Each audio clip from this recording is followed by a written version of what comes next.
देश में एक बार फिर कोरोना वायरस के मामले बढ़ने लगे हैं और इसे देखते हुए केंद्र सरकार ने राज्य सरकारों को एडवाइजरी जारी की है। एडवाइजरी में कहा गया है कि आगामी त्योहारी सीजन को ध्यान में रखते हुए लोगों की सुरक्षा के मद्देनजर कुछ एहतियाती कदम उठाना जरूरी है ताकि इस वायरस के प्रसार के जोखिम को जितना हो सके उतना कम किया जा सके। इस एडवाइजरी में राज्यों को निर्देश दिए गए हैं कि वे इन्फ्लुएंजा जैसी बीमारियों के जिलेवार आंकड़ों पर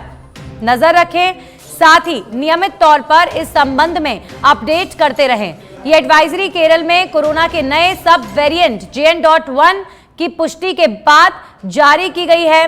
दरअसल केरल के 79 साल की एक महिला में इसकी पुष्टि हुई थी। महिला का 18 नवंबर को RT-PCR टेस्ट रिजल्ट आया था जिसमें इन्फ्लुएंजा जैसी बीमारी के हल्के लक्षण थे और ये महिला कोविड-19 से ठीक हो चुकी है। इससे पहले सिंगापुर से लौटे तमिलनाडु के एक शख्स में भी JN.1 सब वेरिएंट का पता चला था और ये व्यक्ति तमिलनाडु के तिरुचिरापल्ली जिले का रहने वाला था और उसने 25 अक्टूबर को सिंगापुर की यात्रा की थी।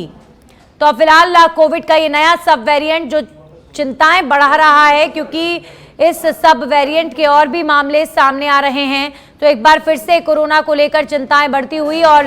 केंद्र सरकार की तरफ से तमाम राज्य सरकारों को एडवाइजरी जारी की गई है कि जो इन्फ्लुएंजा तक के मामले सर्दी के मौसम में सामने आ रहे हैं, जिलेवार उन पर नजर रखी जाए, आंकड़ों पर नजर रखी जाए और अगर कोई अलार्मिंग सिग्नल कहीं से मिलता है तो तुरंत प्रभाव से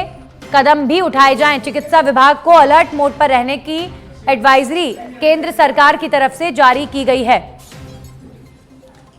तो कोरोना का ये नया वेरिएंट JN.1 ये अब तक 2 लोगों में सामने आ चुका है और कोरोना के मामले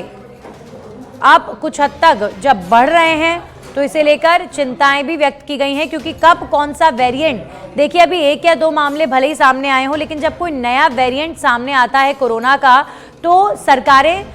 अपनी तरफ से तैयारियां शुरू कर देती हैं क्योंकि कोविड-1 और कोविड के दूसरे दौर में आपने देखा था जब लहर कोविड की दूसरी आई थी तो एक सब वेरिएंट ने कितना उग्र रूप ले लिया था और कितने लोगों की जान चली गई थी। तो उस दौर से हर कोई डरता है, इसीलिए जब भी कोविड का कोई नया वेरिएंट सामने आता है तो सरकारें अपनी तरफ से अलार्मिंग सिचुएशन में आ जाती हैं क्योंकि कब कौन सा वेरिएंट कौन सा रूप ले ले कुछ नहीं कहा जा सकता। तो सब वेरिएंट JN.1 को लेकर चिंताएं बढ़ती हुई क्योंकि अब तक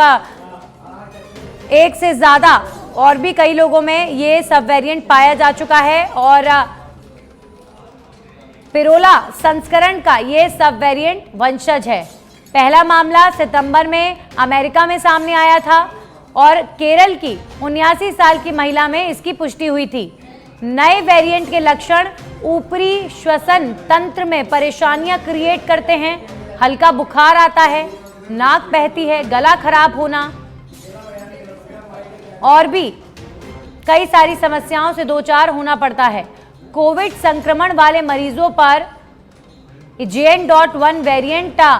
का जो असर है उससे बचाव रखना बहुत ज़्यादा ज़रूरी है। तो बाहर निकलने से पहले मास्क पहनें, सैनिटाइज़र का इस्तेमाल करें, समय समय पर हाथ धोएं, टेस्ट कराते रहें और वैक्सीन लगवाएं, जिनमें लक्षण हैं उनसे दूर रहें। तो इस तरीके के दिशा निर्देश केंद्र सरकार की तरफ से भी